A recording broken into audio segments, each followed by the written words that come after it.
Hello guys. Last episode में हमने देखा था पेंगुइन सेक्ट के सभी पीक्स के हेड अभी के लिए टोंगटियान पीक पर इकट्ठा हो रहे थे।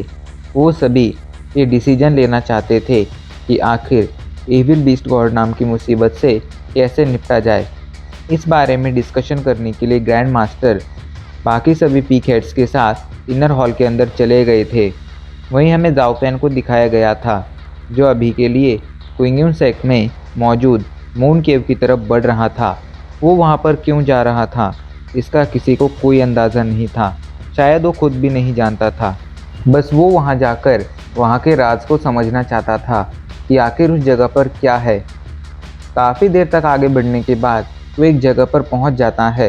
ये जगह पूर्वज हॉल के काफ़ी ज़्यादा करीब थी और यहाँ पर रास्ता तीन तरफ मुड़ा हुआ था। उसे किसी एक तरफ आगे बढ़ना था। वो यही सोच में पड़ जाता है कि अब उसे कौन सा रास्ता चुनना चाहिए। अब आगे जाओफेन काफ़ी देर से यही सोच रहा था कि उसे कहाँ जाना चाहिए, क्योंकि उसे एग्जैक्टली नहीं पता था कि आखिर मून केव कहाँ पर है।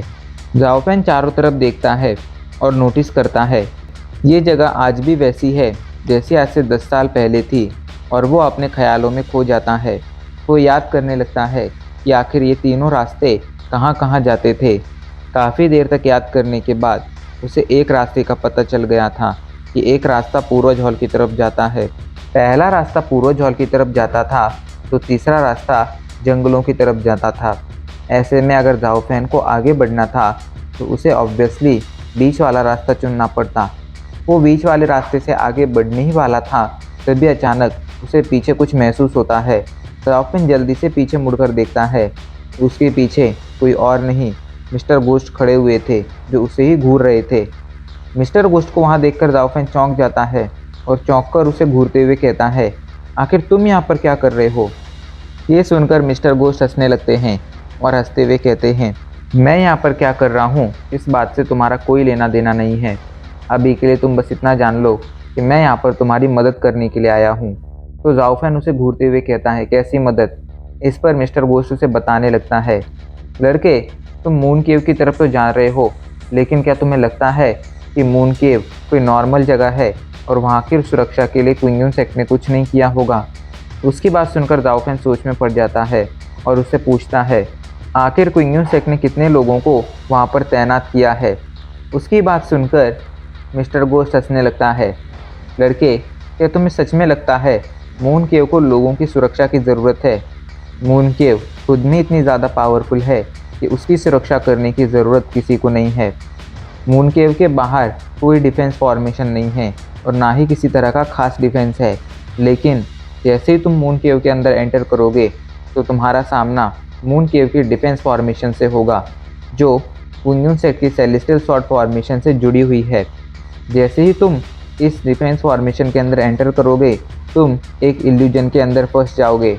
वहीं ये फॉर्मेशन सेलेस्टियल स्वॉर्ड फॉर्मेशन को सिग्नल भेजेगी कि शिकार फंस चुका है और फिर सेलेस्टियल स्वॉर्ड फॉर्मेशन भी एक्टिवेट हो जाएगी।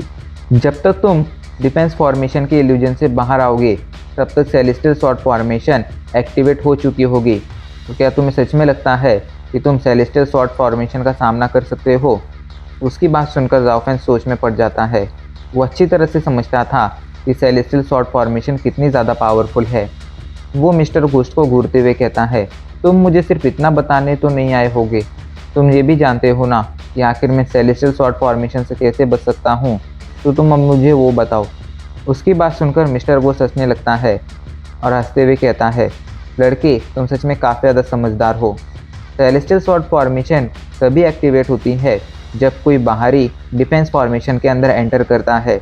ऐसे में post king sect, Wandu clan, heaven sect, Tianyin temple और फैंगजैन वैली, इनमें से कोई भी इस फॉर्मेशन के अंदर एंटर नहीं कर पाएगा और करेगा तो सेलेस्टियल स्वॉर्ड फॉर्मेशन उस पर हमला कर देगी।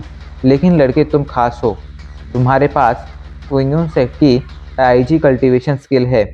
अगर डिफेंस फॉर्मेशन के अंदर एंटर करने के बाद तुम इस स्किल का यूज़ करोगे तो सेलेस्टियल स्वॉर्ड फॉर्मेशन फिर एक्टिवेट नहीं होगी और अगर एक्टिवेट हो भी गई तो तुम्हें वो क्विंगुन सेक्ट का ही समझेगी। ऐसे में वो तुम पर हमला नहीं करेगी।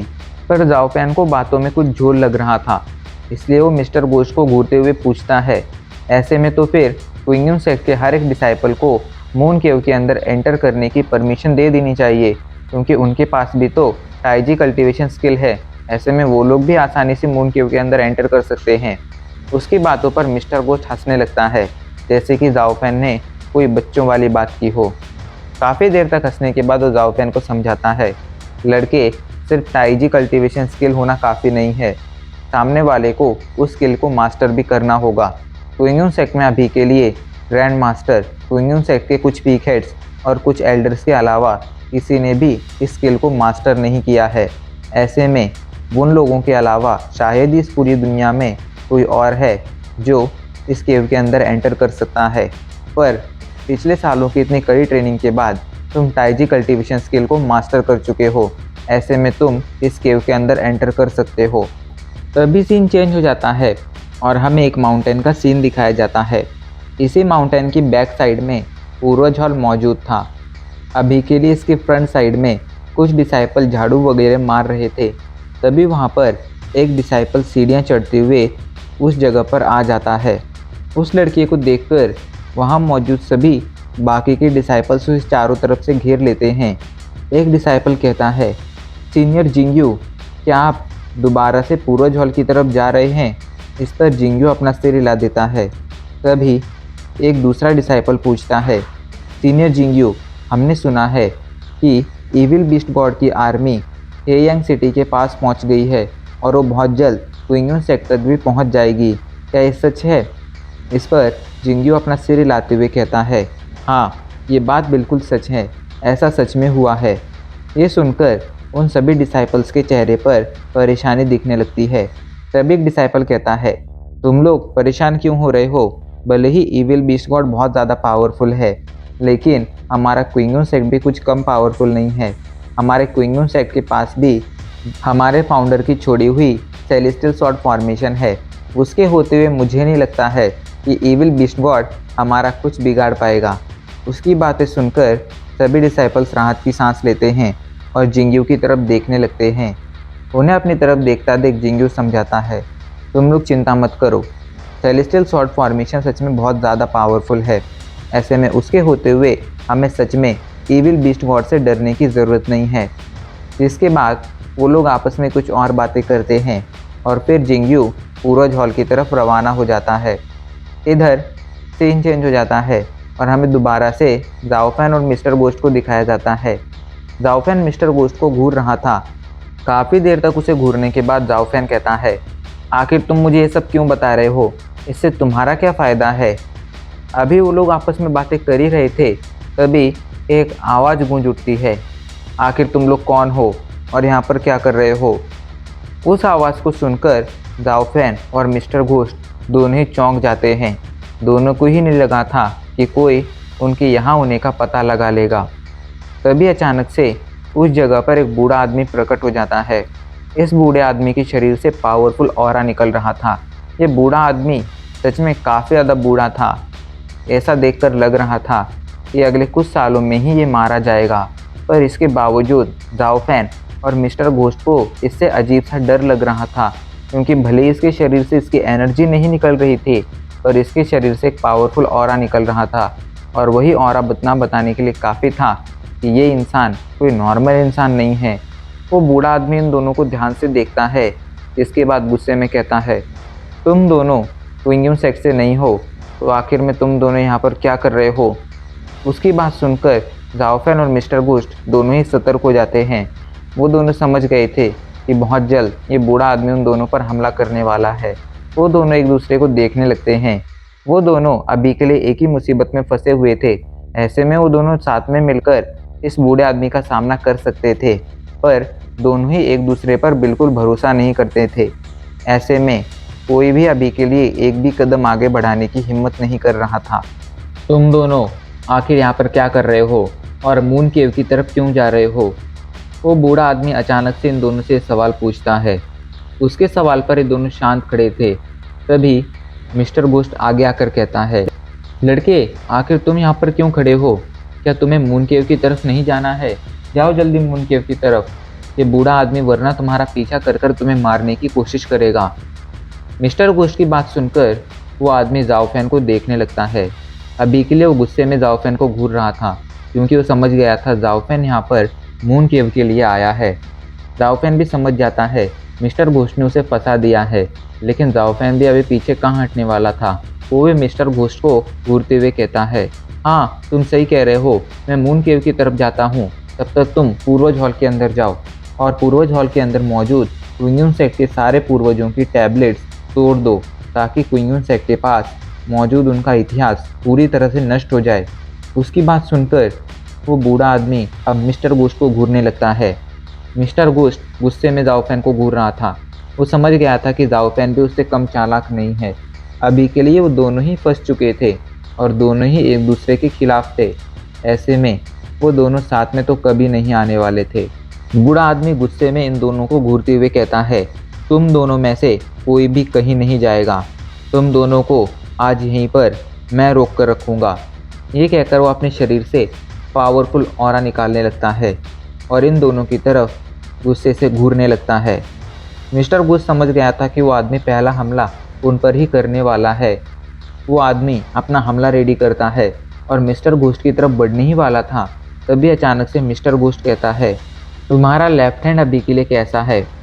उसकी बात सुनकर वो आदमी जो उस पर हमला करने के लिए बढ़ने वाला था, अचानक से अपनी जगह पर जम जाता है और घूरकर मिस्टर घोस्ट को देखने लगता है। शायद वो अपनी किन्हीं पुरानी यादों में खो गया था। काफ़ी देर तक मिस्टर घोस्ट को देखने के बाद और अपनी यादें खंगालने के बाद उसे कुछ याद आता है और वो मिस्टर घोस्ट से कहता है, तो ये तुम हो? उसकी बात सुनकर मिस्टर घोस्ट अपना सिर हिलाते हुए कहता है, हाँ ये मैं ही हूँ। मुझे लगा नहीं था कि मैं इतने सालों बाद तुमसे मिलूँगा, लेकिन तुम्हें आखिर हुआ क्या है? वो इंसान जो एक समय पर पूरे कॉन्टिनेंट में अपने पावर की वजह से मशहूर था, वो आखिर आज यहाँ पर हाथ में झाड़ू लेकर क्या कर रहा है? उसकी बात सुनकर उस बूढ़े आदमी की पुरानी यादें ट्रिगर हो जाती हैं। अचानक से उसके शरीर से पावरफुल एनर्जी निकलती है और उसके हाथ में मौजूद झाड़ू पाउडर में बदल जाती है। वो आदमी अपनी पुरानी यादों में खो गया था।